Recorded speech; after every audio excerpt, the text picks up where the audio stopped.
حضور اکرم صلی اللہ علیہ وسلم کے دونوں نواسے حضرت حسن اور حضرت حسین رضی اللہ تعالی عنہما نے ایک مرتبہ دریائے فرات کے کنارے ایک بوڑھے دیہاتی آدمی کو دیکھا کہ اس نے جلدی جلدی وضو کیا اور اسی طرح جلدی جلدی نماز پڑھی، تو جلد بازی میں وضو اور نماز کے مسنون طریقے میں اس سے کوتاہی ہو گئی۔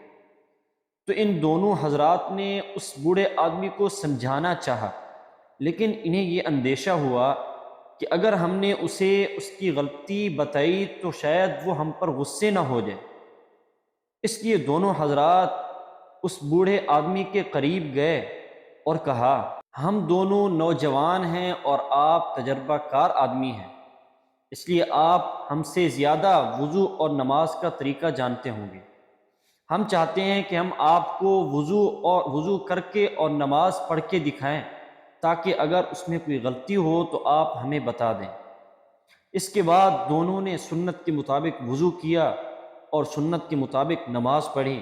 تو جب بوڑھے شخص نے یہ دیکھا تو اسے اپنی کوتاہی پر ندامت ہوئی اور اس سے توبہ کر لی اور سنت کے مطابق وضو اور نماز کا طریقہ سیکھ لیا۔